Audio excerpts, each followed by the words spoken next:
Esta semana el mundo financiero está esperando la decisión de la Reserva Federal. Concretamente se dará una nueva reunión de la Fed,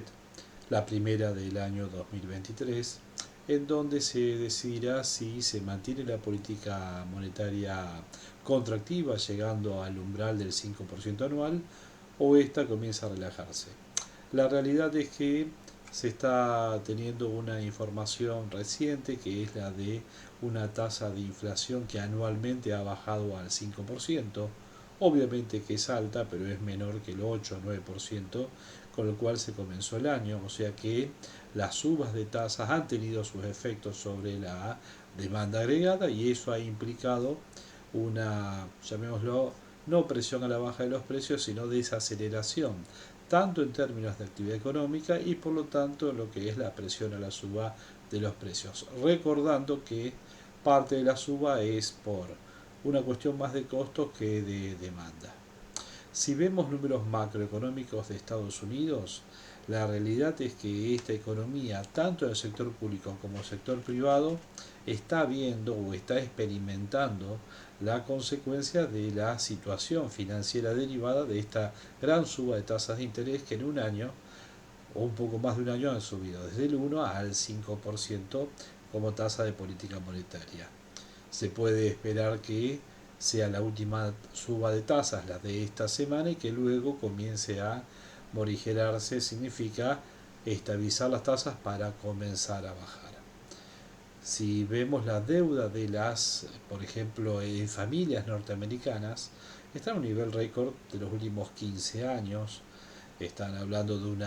un nivel de deuda del sector privado de más de 16 billones, con una suba de un 2% con datos de noviembre en el último trimestre. Más de 11 billones corresponden a créditos hipotecarios y ha aumentado en un billón durante el último año. Estamos hablando de créditos hipotecarios en muchos casos a tasa variable, lo cual implica que las cuotas se han multiplicado durante el año. Eso ha significado también una reducción en lo que son las ventas de propiedades, bajando por encima del 30% interanual. Eso, por otro lado, también significa que las familias, ante las subas de precios y las subas de los costos financieros que deben asumir, han incrementado su endeudamiento con tarjetas de crédito, llegando a niveles máximos en términos relativos en los últimos 20 años. O sea que significa que las fuentes de financiamiento de las familias, que serían las de los créditos hipotecarios gran parte, tarjetas de crédito y después créditos automotrices, que no los había nombrado todavía, también han subido y eso significa un ahogo financiero a nivel de familias. Por otro lado vemos el Estado llegó al techo de endeudamiento superando los 34 billones de dólares, lo cual significa para Biden o Janet Yellen en todo caso al frente del Tesoro el tener que negociar con el Congreso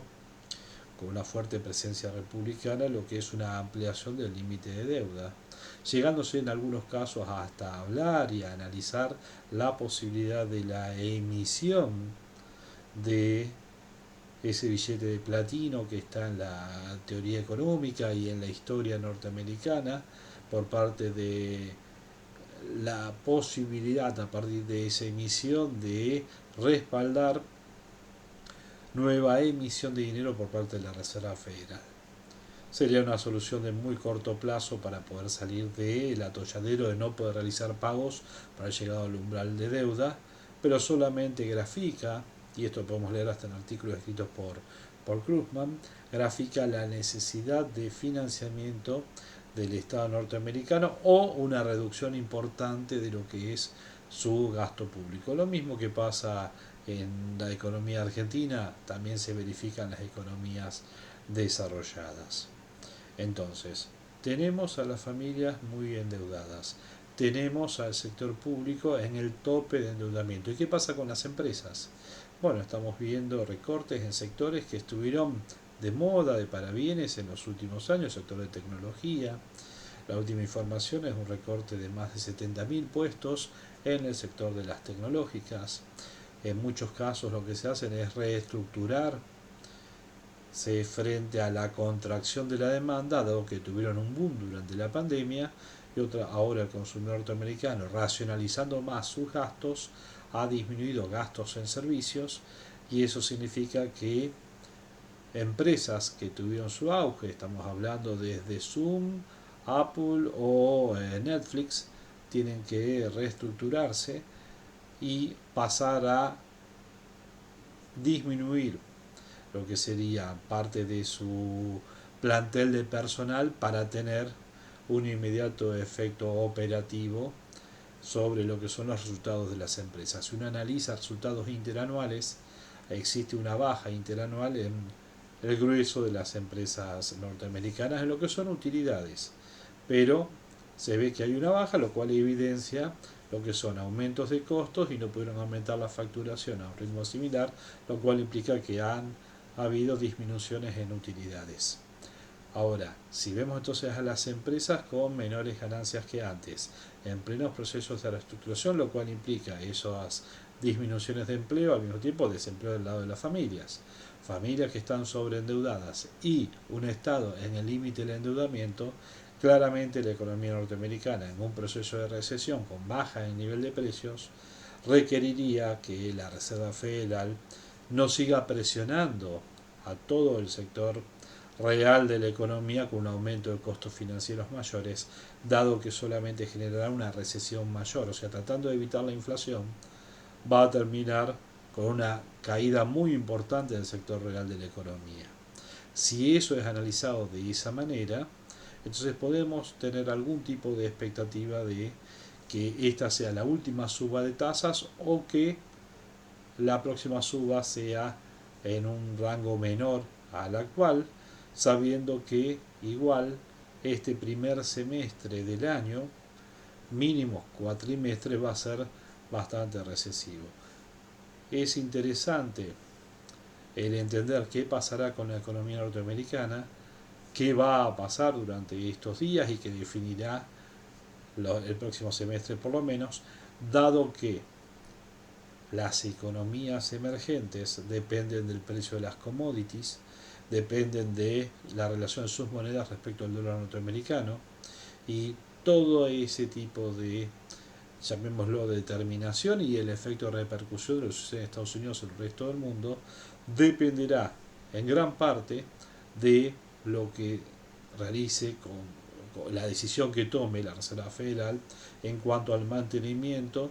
de su política monetaria contractiva. Veremos qué es lo que sucede en los mercados. En algunos sectores han anticipado a lo que puede ser esta postura de freno en la política monetaria contractiva, dado el efecto ya recesivo que ha generado y de disminución de la tasa de inflación, y por eso vemos sectores como el de las propias criptomonedas que han tenido una suba importante, con Bitcoin recuperando en algún momento llegando por encima de los $23.000, pero también otras empresas que han tenido también subas importantes. En el caso de las empresas de países emergentes, incluyendo al caso de Argentina, hemos tenido también acciones que han tenido un comportamiento bastante positivo. Si en el caso de Argentina además sumamos haber cumplido con metas con el FMI, haber apaciguado lo que es la presión a la suba del dólar, con un atraso sí o sí en lo que es el tipo de cambio oficial y respecto a la inflación hasta lo que es el dólar blue, entendemos que podemos esperar un efecto,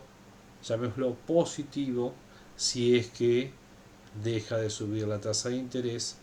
Ahora, también sabemos que tenemos problemas internos que exceden totalmente lo que es el determinismo de la economía internacional sobre nuestra economía.